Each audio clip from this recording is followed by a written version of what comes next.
Hello students, welcome to the combination of capacitors.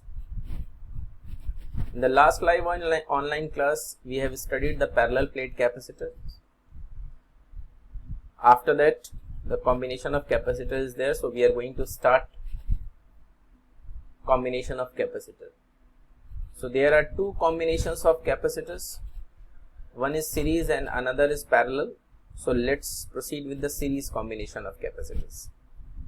So let's have the capacitors. Capacitor 1 C1 whose capacitance is C2, another capacitor with capacitance C2, and third one is C3.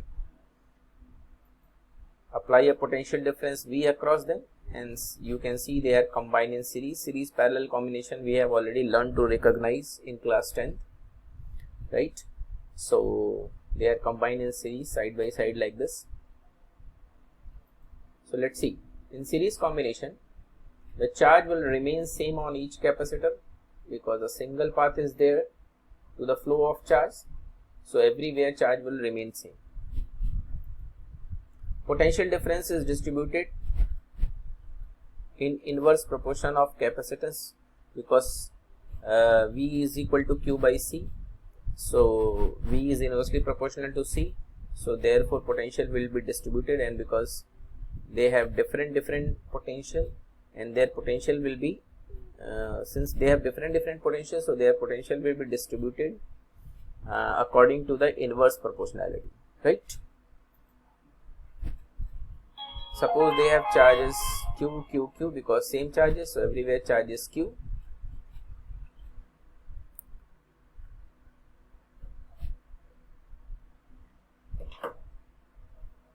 After that, potential difference across C1 is V1, across C2 V2, and across C3 V3. That is, net potential difference applied across the combination will be equal to sum of these potentials. V is equal to V1 plus V2 plus V3. But we are knowing V is equal to Q by C. Q is same everywhere and C is different. So we can write V1 is equal to Q by C1, V2 is equal to Q by C2, and V3 is equal to Q by C3, right? So therefore net potential difference Q by C is equal to Q by C1 plus Q by C2 plus Q by C3, where C is what? Equivalent capacitance or net capacitance, or we can write 1 by C is equal to 1 by C1 plus 1 by C2 plus 1 by C3. So you can see the equivalent capacitance formula is or we can say the equivalent capacitance formula resembles with the parallel combination of resistances which we studied in class 10 because of the inverse behavior of potential difference and capacitance, right? So therefore 1 by C, if n capacitors are there, so we can write sigma 1 upon Ci, where I goes from 1 to n. So the reciprocal of the effective capacitance is the sum of the reciprocals of the individual capacitances. That is for series combination. And a very important point has to be noted: the effective capacitance in series combination is less than the least of all the individual capacitances. Okay, so effective capacitance in series decreases, right? Next. So next we will proceed to the parallel combination. Now C1, C2, C3. Now we are going to join them in parallel way. So common connection to one terminal and another common connection to second terminals. So let's give and provide a potential difference V across them. So in parallel you can see the voltage will remain same across all the capacitors, but charges will be different because when charge will start to flow, the different paths are there, so charges will be different. So in parallel combination the potential difference is same across each capacitor. Charge is distributed in direct proportion to the capacitance, okay, because Q is equal to CV or C is equal to Q by V, right? So potential difference is same, you can see, and charges are different. So that is Q is equal to Q1 plus Q2 plus Q3 net charge. The total charge which is flowing from this battery is Q, and will be the sum of discharge, discharge and discharge, all three charges which are being distributed due to different paths, right? So but Q1 is equal to C1V, we are knowing. Q2 is equal to C2V according to the formula Q is equal to CV, and Q3 is equal to C3V, and net cap charge Q is equal to CV. So therefore we can write CV is equal to C1V plus C2V plus C3V, and where C is the equivalent capacitance, or we can write C is equal to C1 plus C2 plus C3. So you can see the equivalent capacitance increases in parallel combination, right? On equivalent capacitance can be written as sigma Ci, where I goes from 1 to n. The effective capacitance is the same, is the sum of the individual capacitances. We have seen in this. And note, the effective capacitance in parallel combination is larger than the largest of all the individual capacitance. So whichsoever capacitance is the largest, the equivalent will be larger than that capacitance. Okay. So this is all about the parallel combination. Next, energy stored in a capacitor. So let's calculate how much energy is stored in a capacitor. For that, let's have a diagram. The two plates are there, one positively charged and negatively charged, and potential difference is applied. So the process of charging a capacitor is equivalent to transferring charge from one plate to the other of the capacitor. Okay. So whatever process of charging is there, it's equivalent to transfer of charge from one plate to another plate. Though there no charge flows between the plates, but then also induced charges appear. So therefore we can write like this. So the moment charging starts, there is a potential difference between the plates. Definitely you can see when positive charge will appear here, here negative charge will appear. Or we can say when negative charge will appear over here, the positive charge will appear. Therefore, to transfer charge against the potential difference, some work is to be done. Some work has to be done, because we are transferring charge against the potential difference. This work is stored as electrostatic potential energy in the capacitor. So whatever work is done in transferring the charge against the potential difference, that is stored in the form of electrostatic potential energy, right? So let's see, if dq be the charge transferred against the potential difference V, then work done according to the formula dV is equal to, or we can write down dW upon dq is equal to V. Formula V is equal to work, electrostatic potential is equal to work done upon charge move.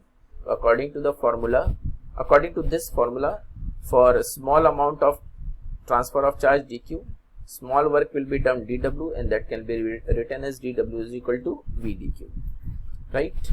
So and V is equal to Q by C according to the formula of capacitance, Q by C dq. So total work done to transfer the charge, we have to integrate it. So W, or electrostatic potential energy, U is equal to Q by C integration Q by C dq from 0 to Q, because we have to, there was no charge present initially, and now the charge is Q. So therefore we are integrating from 0 to Q. So we'll get U is equal to 1 upon 2 Q square by C. Why? Because C will be outside, 1 by C will be outside, and integration of Q will be Q square by 2. So we'll get like this. Clear? So now we can write U is equal to half CV square, because Q is equal to CV, and we'll put the value CV over here, we'll get half CV square, or half QV also. If we are going to write C is equal to Q by V, or we can write in this formula C is equal to Q by V in this particular formula. So we'll get U is equal to half QV. So these are the formulae of electrostatic potential energy stored in the capacitors. Next, energy density. So let's proceed. What is energy density? Energy stored in capacitor half CV square. Just before this slide we have seen, but C is equal to epsilon naught A by D in parallel plate capacitor. Live online class we have seen. that capacitance of a parallel plate capacitor C is equal to epsilon naught A by D and V is equal to E into D. This formula according to the potential gradient. So we can write U is equal to half epsilon naught AD E square after putting these two values in this one, right? Or U by AD is equal to half epsilon naught E square, okay, after transferring this side. Or U bar or small u also we can write half epsilon naught E square. This particular quantity is only called as electrostatic potential energy density, okay, or energy density, right? It can be represented as a small u also. Why? Because energy per unit volume, this term is defined as energy per unit volume. Area into length is volume and u is energy. So energy density is defined as energy per unit volume. Therefore it is half epsilon naught. Therefore it is written as u bar is equal to half epsilon naught E square. SI unit of energy density is joule per meter cube. When we will find out the SI unit from here.